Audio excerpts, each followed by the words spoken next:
There was a man. He didn't just count money. He made it. From the 40th floor of his Wall Street tower, the whole of New York City lay at his feet. With a flick of his finger, millions of dollars could vanish or be born. They called him the heir to Midas. In 3 hours, he lay digging through a trash can in Central Park, searching for a half-eaten hamburger. This is the story of how a man who had everything, lost everything, only to finally gain it all. September 14, 2008. 1147 p.m. Sunday. Joshua Walker was soaking in a marble bathtub in his top-floor Manhattan penthouse. An entire bottle of Dom Perignon had been poured into the bathwater. In his right hand, a Cohiba cigar.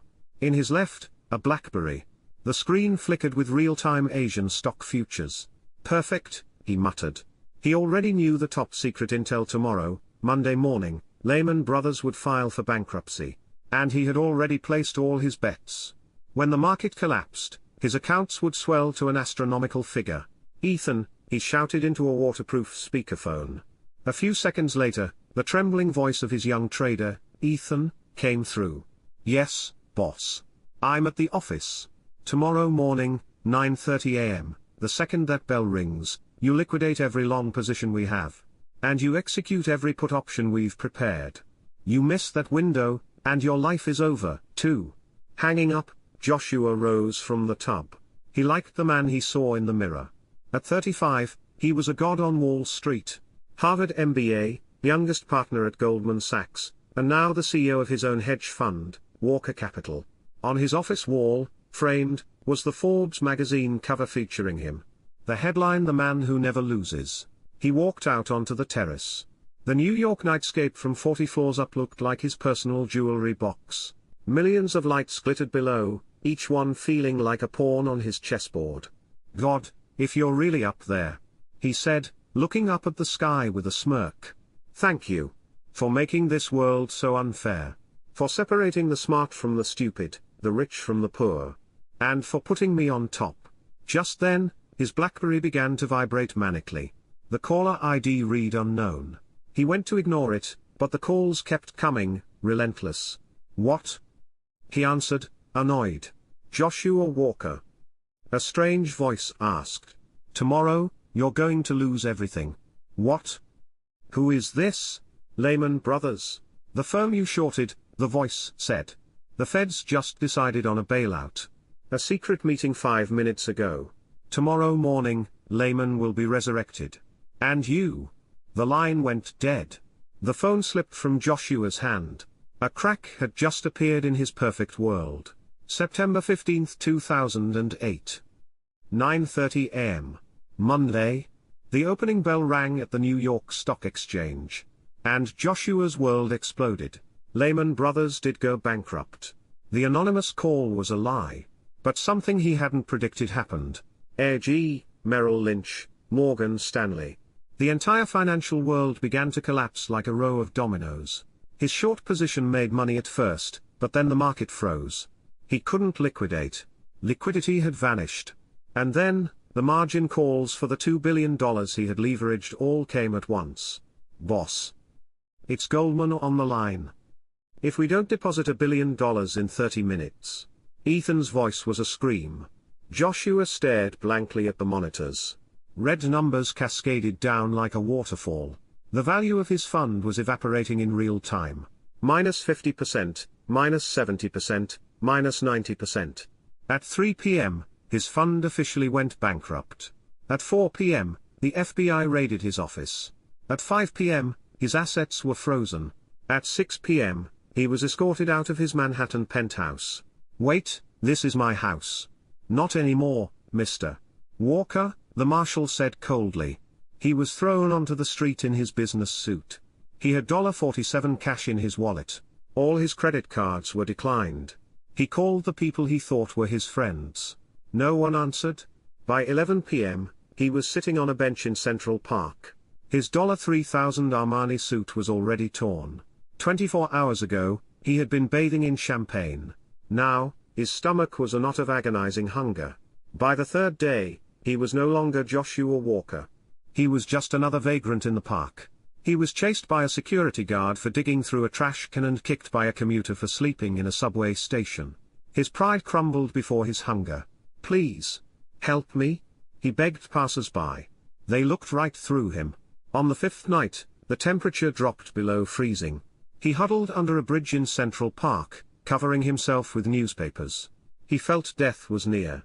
Just then, someone shook his shoulder. "Hey, friend?" Joshua looked up. A disheveled old man with white hair stood before him. A homeless man, clearly. An old military coat, gloves with holes in them. But his eyes were warm. "You'll freeze to death out here alone. Come on." The man led him to a small community of homeless people under the bridge. A fire was burning in a steel drum. The old man pulled something from his pocket. It was a baguette, broken in half. "Got this from the church today. Half's for you." "Why? Why me?" Joshua's voice trembled. "What do you mean why?" "You're hungry." The man pressed the bread into his hand.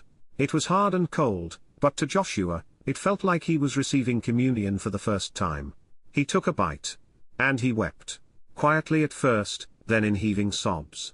I made my fortune on other people's misery. I toasted when the market crashed." The old man patted his back. "We all got a past. But right now, we're just two hungry guys. And two brothers sharing this bread."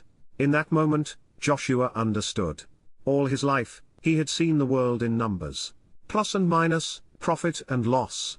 But this man, who had nothing, was sharing everything he had. Snow began to fall.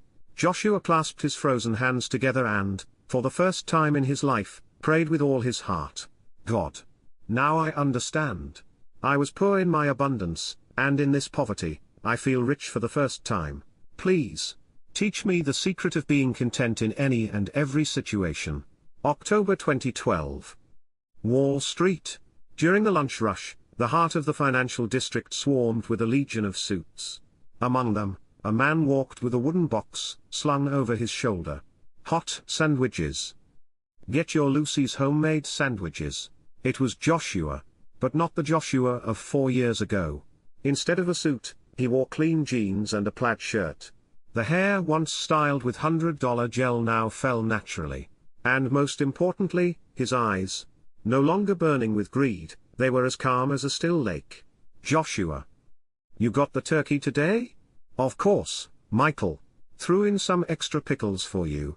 He smiled warmly and handed over the sandwich. Michael was homeless. He had no money, but Joshua gave him the same carefully wrapped sandwich he gave everyone else. "I'll get you next time. Take your time. Hunger doesn't wait." Just then, a black Bentley pulled up to the curb. The door opened, and a man in a bespoke suit stepped out. It was Ethan. He was now known as the new Emperor of Wall Street. At 32, he was managing a $10 billion fund. The man who had perfectly filled, and even surpassed, the void Joshua had left. Ethan stared at Joshua in disbelief. "Joshua. Is that really you?" "Oh, Ethan. Good to see you, man." Joshua greeted him as if he were an old friend. Ethan looked around nervously. His colleagues were watching. He quickly pulled Joshua into a nearby alley. "Are you crazy? What are you doing? I can lend you some money." "Money? I've got plenty. Sold 50 sandwiches this morning." 50? You're proud of that? "I made $50 million this morning," Ethan yelled. His hand was shaking slightly. Joshua noticed. "Then why are your hands shaking?" "What? They're not." "Ethan, how many do you take a day?" "Xanax." "Adderall?" Ethan fell silent. Joshua was right. He couldn't get through a single day without anxiety meds and stimulants. "I'm just under a little stress. I've been where you are.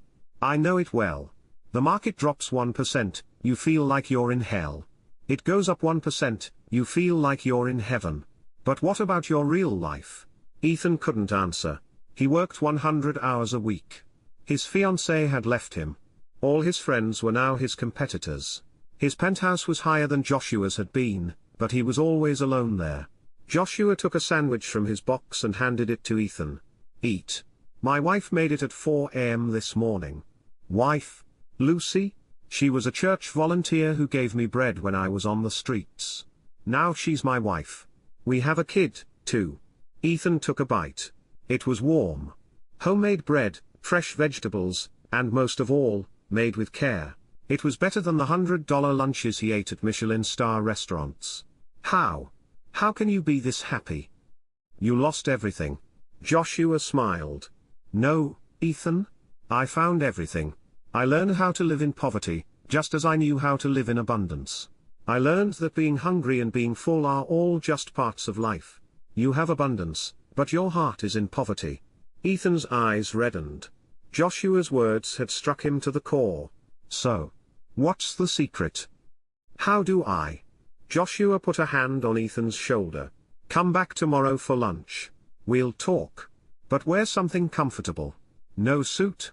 Ethan nodded. As he watched him walk away, Joshua thought of the old man in Central Park. It was his turn to share the bread now. 6 months later.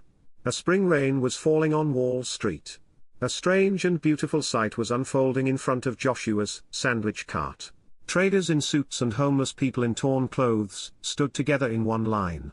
They weren't just buying sandwiches. They were coming for a moment of conversation, a warm smile, and most of all, the peace that Joshua radiated. Joshua. How's the market treating you today? A young trader asked. I don't know. Haven't checked the news yet today. What? You don't watch the market? My market is right here, Joshua said, gesturing to the line. I sold 87 sandwiches and gave away 12. Those are the only numbers that matter to me now. The people in line laughed. But in their laughter, there was a hint of envy. This man didn't flinch if the Dow crashed or the Fed raised rates. At 2 p.m., the rain grew heavier. A man in a hoodie, head down, approached Joshua. It was Ethan. But he looked completely different from 6 months ago. No designer suit, just simple jeans and a t-shirt. And most of all, his eyes. No more anxiety and greed, but the calm of a man who has made a decision. Ethan. It's Friday, you should be. I quit. A month ago. Joshua looked at him, surprised. Why? Ethan spoke slowly. For 6 months, I watched you. On rainy days, on snowy days, even on 911, you were here. The same smile, the same peace. And I realized. I finally understood the secret you were talking about. And what's that? Satisfaction isn't the size of your account. It's the size of your heart's acceptance. You lost billions but could be grateful for a single sandwich. I had billions and was never grateful for a single day. Ethan pulled an envelope from his pocket. What's this? It's half of everything I have. I want to start a homeless shelter. If you'll help me. Joshua opened the envelope. It wasn't a check. It was a business plan. Second Chance Kitchen, a project to teach the homeless how to cook and give them jobs. And the other half. Living expenses. And? I'm getting married. She's a nurse. I met her when I was rushed to the ER for a panic attack. She said to me, for a rich man, you look awfully pitiful. The two men laughed. That afternoon, Joshua packed up his cart early. He went with Ethan to look at a location for the Second Chance Kitchen. Ironically, it was on the ground floor of the very same building where Walker Capital had once been. Destiny, Joshua murmured. A year later, the Second Chance Kitchen was a Wall Street institution. Over 500 people ate there every day. Half paid, half ate for free. But everyone sat at the same tables. A billionaire sat next to a homeless person, a new intern next to a retired janitor. One day, a reporter interviewed Joshua. What should we call you? The failed fund manager. The successful sandwich man. Joshua thought for a moment, then replied. Just call me Joshua. I was Joshua when I was rich, I was Joshua when I was destitute, and I'm still Joshua now. The only thing that changed wasn't my situation, but my heart's ability to accept it all. People are calling you the saint of Wall Street. A saint. I'm just a man practicing what I learned. Any of us could be rich or poor tomorrow. What matters is having a heart that can be grateful in either. After the interview, Joshua went back to making sandwiches. The hands that once moved billions with a keyboard were now carefully arranging a slice of bread, a piece of tomato. Outside the window, the lights of Wall Street twinkled. Someone out there had surely lost everything today, and someone else had gained it all. But Joshua knew. He knew that true wealth wasn't in the number in an account, but in the heart that had learned the secret of being content in any and every situation. Hello, my name is Joshua. I was once the king of Wall Street, and now I'm a man who makes sandwiches. Many people ask me, you're either crazy or a saint. I am neither. I'm just a man who learned a secret. When I had billions, I always wanted more. When I was given half a piece of bread, for the first time, I felt I had enough. I want to ask you a question. If tomorrow, you were given two choices, which would you pick? A. A life where you can have everything you want, but you can never be satisfied. B. A heart that can be perfectly happy with very little. There is no right answer, but as someone who lived A and discovered B, I'm curious to know your choice and your reason. Please choose A or B in the comments below, and if you're willing, also share one thing you are grateful for right now. When we are grateful for what we have, we are already rich.